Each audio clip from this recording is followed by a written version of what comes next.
Hi, I'm Christy Conway with Charleston Home and Design Magazine, and I'm here in this very cool, very small home in Awendaw with Paula, Phil, and Olivia O'Reilly, the homeowners. And also I'm with John from Rhino Shield and Bowen from Buck Lumber and Building Supply. Thank you so much for having us. This is really very cool. Glad you could come. Pleasure. Tell me about your house, because it is very unique. Well, it's 750 beautiful square feet in the middle of some woods. We enjoy the rural setting and had an opportunity to do some super downsizing into this as a temporary structure for us. We expected to be in the home for about 3 to 4 months. It's turned into what will be a year and a half. Okay. So we've had some interesting things that we've learned, things that we didn't expect. Some things that we knew were going to be challenges when you downsize from 4,500 square feet to 750.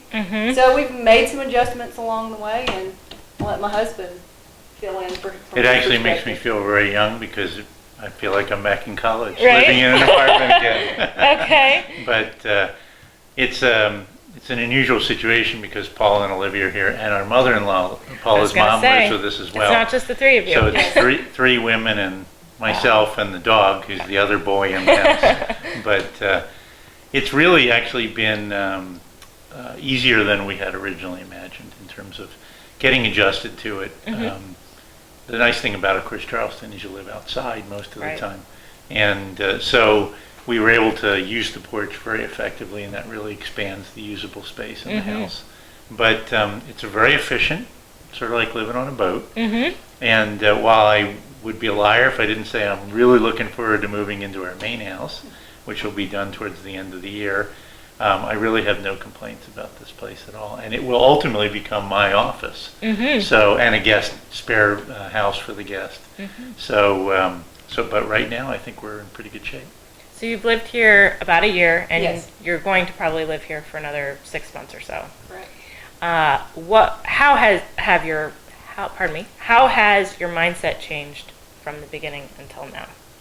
Well, I think originally we were aware that we needed to use the space and design the space as best that we could. We tried to maximize the 2 closets that we have. We tried to maximize storage in the design of the 1 bathroom that 4 people share. And we did some things I felt were important from a design perspective to make it functional as best we could, thinking that we were going to be living in it at least short term, temporarily. Those were good decisions to make and things that have served us really well. One of the things I found when we were once inside the space and living here is that vertical space was critical. We have 9-foot ceilings, and it was important to open up the space at the tops of counters and cabinets to utilize that. So that was one of the things that we learned along the way. And consumption was another thing we expected. We would reduce significantly with the downsides in space, but we didn't really know or understand exactly how that would happen. Of course, our energy, water, gas, is all a little bit less, but we're still 4 people. So water, for instance, hasn't changed much. Naturally, the power and gas have changed significantly. But our consumption of trash is much different, and that's not something I anticipated. I'm not sure why that is. We bring a lot less into this house because we just, there's no place to store it. So I think that's certainly part of the reason why that for me has been one of the surprises about living here. But since we've had this experience and we did plan to build a main house at some point in the future, we expected to be here 3 or 4 months. We had a house design that we thought we were going to build, and it was large. But living in this space caused us to have some conversations about what can we live without. How much space do we really need in order to be happy and to feel comfortable in our space and in our skin? And so the house plan that we had, we significantly changed, went to complete departure to another house plan that was significantly smaller based on the conversations that we had around how this was functioning for us in a surprising way. And what did we really, at the end of the day, need? What did we want to maintain? What did we want to maintain the exterior of and clean on a regular basis? And how many bathrooms Right. did we want to clean? And how many beds with linens laundry did I want to do? And the answer became less is better. Right. When you're talking about all those things. So we're trying to build our forever house, and it was valuable to have done this and to turn those lessons into something that we could learn from and use in the construction of our main house. I run a technology company, so for me, the other added advantage of a small house like this was we got to experiment with systems, windows, gas, paint, the style of the house, kind of the structure of the house.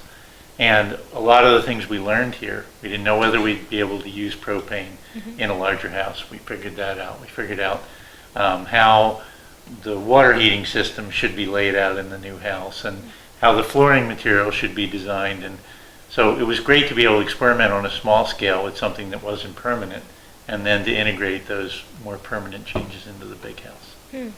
It seems like a common movement now for people to be, well, it goes both ways. Obviously, people are building the mansions still, but people are building smaller as well. And it seems like if you do it well, if you really think it out, it can be successful. And I see that with you guys, and that's why we're so excited to kind of display this in the magazine, because you can survive and it can be enjoyable and you can be happy. And that's the thing, space doesn't really equal happiness all the time. What I find interesting about your situation is the efficiency. And that's why I kind of want to roll over to John here. You chose Rhino Shield, which is not necessarily the most, well, it's not cheap, but it is efficient, and in the long run, it is going to save you some money. Is that why you chose it, or what other reasons would you say that you chose Rhino Shield? Certainly, you learn early that there's a difference between price and value. Exactly. And this is clearly a value investment that we've made in the property. But you also learn, particularly in my business, that when people buy equipment from me, over the lifetime of the use of the equipment, that purchase is actually probably 15 or 20% of the total investment. And the same is true of, I think, paint systems in a house. When we look at a 25-year lifetime on the coating on the house, and the amount of work that I don't have to do and that contractors will not have to do to stay on top of this. Particular experience in the house that we sold to move out here to Allendale, where even after 3 or 4 years, we were seriously considering a major painting investment in the property. So it's not just the one-time cost, it was the lifetime investment. And I think that's, again, true generally of the systems in the house that we've chosen here. The ones that we think didn't represent that kind of value are not being interpreted into the new house, but most of what we learned here was, I think, really effective. So you will be using Rhino Shield in the new house then? Well, there's certainly one of the candidates. We haven't gotten to that point in the discussion yet. So. Well, can you speak about Rhino Shield and why it's good in this kind of environment? Yeah, Paula had actually had experience with Rhino Shield on another property she'd owned. That's how we came about. So that was a good experience. So we did it on this one. But Rhino Shield's a ceramic coating. It's 8 to 10 times thicker than paint. It's designed to waterproof and insulate your house, and pretty much ends the paint cycle, which in this climate is every 3 to 5 years, and I'd argue every 3 to 4, before it really starts chalking and chipping pretty bad. So the waterproofing aspect, the thickness of the coating, it's not a paint, and it keeps the home looking freshly painted, and the light pressure wash, you're bringing it back to its original look, and that's a big, big benefit. And pressure washing, from my experience in speaking with you in the past, it actually breaks down paint, right? That's correct. So does that occur then with Rhino Shield? Rhino Shield is a 67% solid compared to paints that have 60% water in them. And with that solid product and the use of ceramics, our product does not break down. You don't want to blast it with a pressure washer, but again, you can spray it pretty good. It is a scrubbable product. And the thickness of the product being 8 to 10 times thicker alleviates the breaking down. Okay.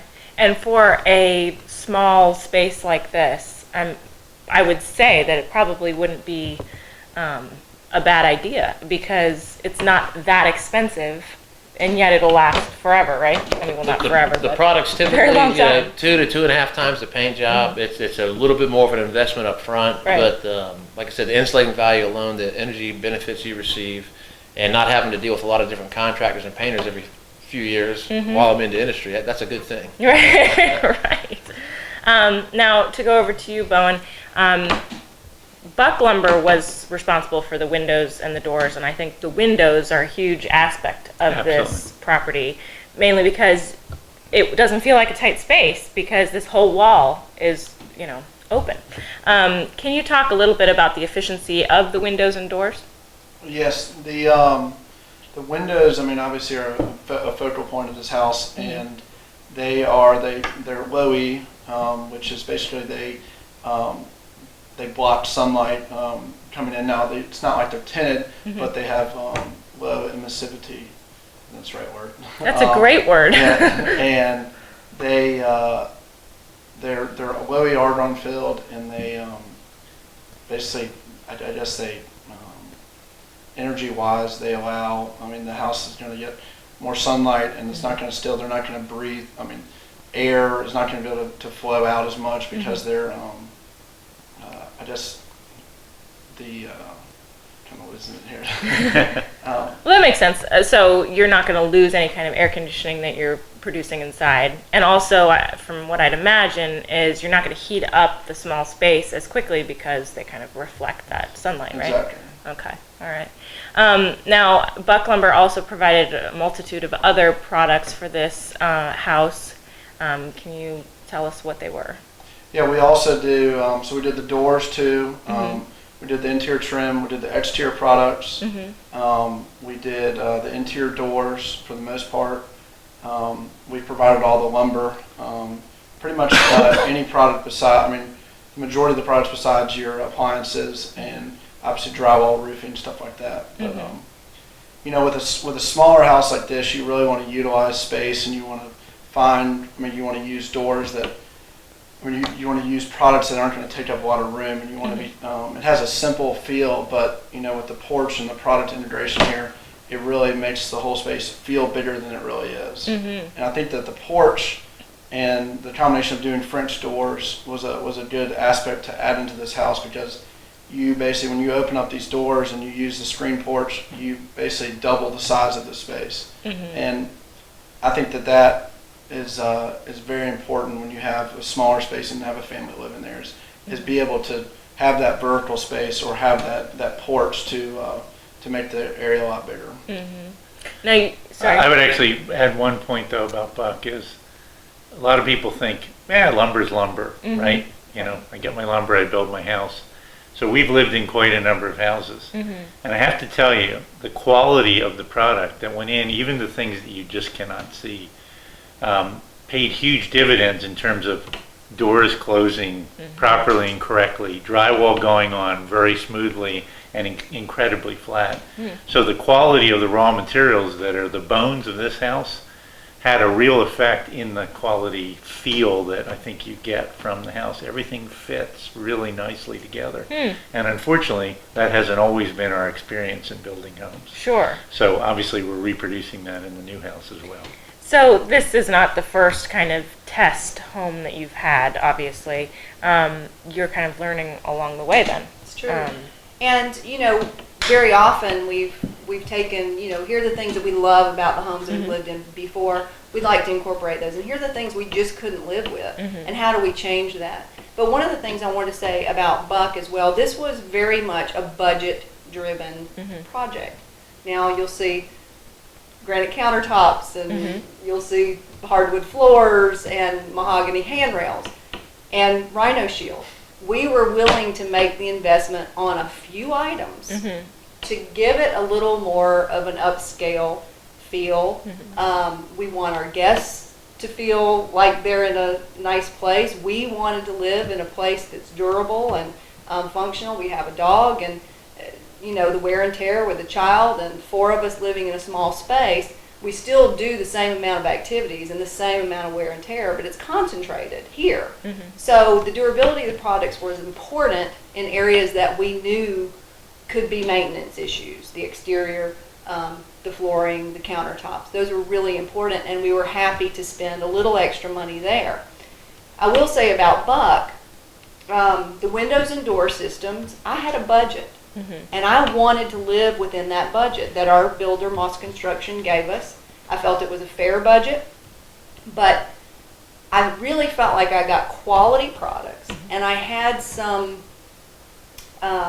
things to compare in my budget. Very often, if it's a budget-driven project, you go in and they say, "Oh, this is all we have for you," and how the doors operated, that they had the multi-point locking system, that was really important to me, and how that felt and how easy that was for her to use or a guest to use who's not familiar with the way those things operate.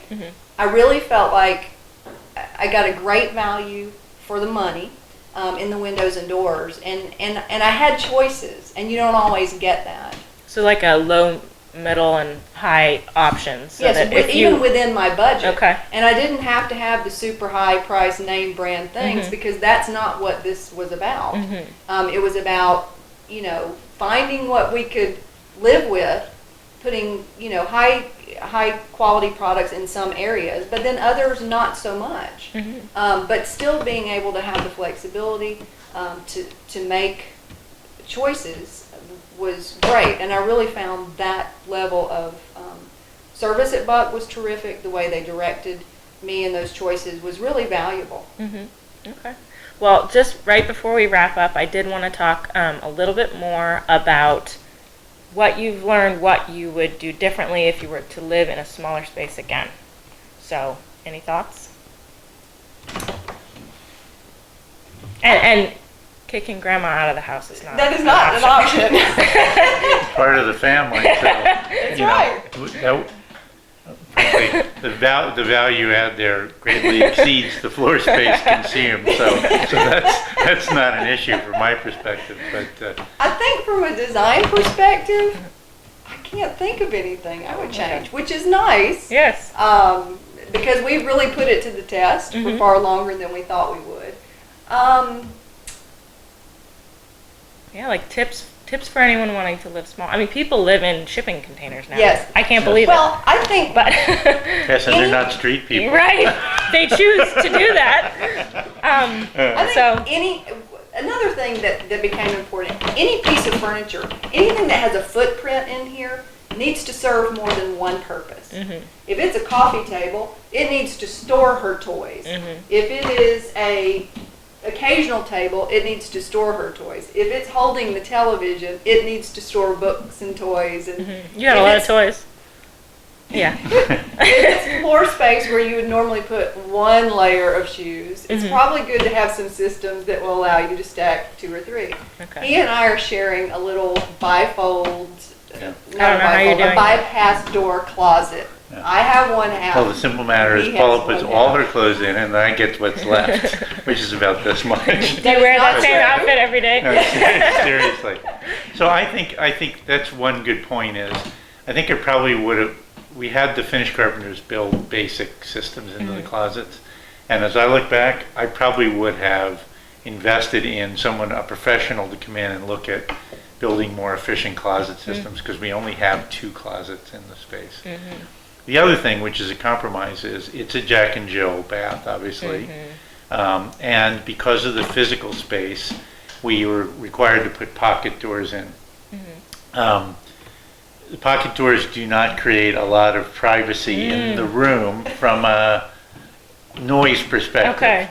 And so When you're while brushing your teeth, it's really loud. yeah, exactly, it's really loud. So I would have tried to come up with some other alternative that would allow the doors to create a little bit more of a sound barrier in the bathroom, given the way that I'm it's sure used. Buck and could everything have like that. provided one Probably with a we great could seal. have come up with something else, but You know, the pocket doors are great because they're incredibly efficient from a space perspective. But, so that would have been something You're too so as well. pragmatic. I love that. And the last is, so we have a Rinnai hot water heater here, and we've had them before, absolutely love them. But because of the size of the house, we ended up going with what amounts to an economy model. And I have to be honest with you, that's one place where I wouldn't cut corners again in terms of the ability to manage the water temperature inside and to have the Rinnai kick on with even extremely low water flows and things like that. We figured it's a small house, we can go with a really small hot water heater unit. It was the loss of the features there that causes a little bit of a compromise with the way we use water. One thing that we did do though is we put essentially a half bath in the garage, Oh, nice. which is a huge advantage. It's right next to the laundry. And the garage is underneath. Garage just is to make that underneath. clear, It's yeah. yes, a two bay garage. We put some basic air conditioning in there to keep it relatively low humidity, and have both the commode and also a big wash tub next to the washer dryer, Nice. and that is a crucial overflow value, particularly the bathroom facility there Okay. when that one's being used for 30 to 45 minutes at a Okay. time. Well, because you're living with 3 women, right? Exactly. So, Okay. so I would say if I had to, those would be the things that I would probably change. Okay. But other than that, I think the use of the space is incredibly efficient. Olivia, do you like it? Yes, I do. Yes, you do. You live in that loft up there, right? Yeah. I mean, that's like a child's dream. So. What do you call that? Your princess Tower bed. your princess tower bed. I love it. That's what she calls it. Yeah. I love it. So once you move over to the new house, would you be over here playing in your loft still? Yes. All right. Well, I just want to give you guys the opportunity to say your phone numbers and your websites for people that are interested in getting a hold of you. So, John, take it away. You can reach us online at rhinoshieldsc.com and also locally at 843-884-1992. And I have to say, John, I have worked with you in the past, and you're very responsive, and I don't know, you're my favorite, so sorry. I will say one thing about Rhino from our perspective.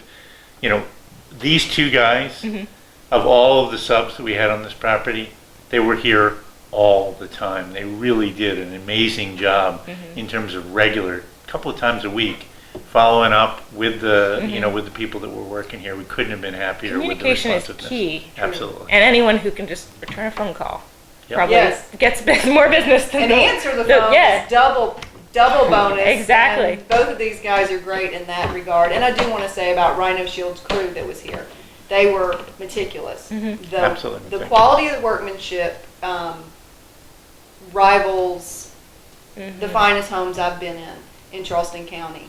And the painter who did not get the exterior work actually did the interior work here and went so far as to say, those guys did a really nice job. Oh, wow. And, sometimes they get their egos damaged a little bit, but I thought it was really nice that he would compliment the work that they did. That he certainly didn't have to do that, but it is a remarkable quality job that they did. They were professional. They were, here when they said they would be. And that's not always the case with every subcontractor that you have on your job, and you learn to live with that. But the ones who are responsible and responsive and consistent on your site are the ones that always get Return business, homemade probably. brownies Well, yeah. when I make Oh. them, typically. And you're on about to start Fridays. making So some that's brownies.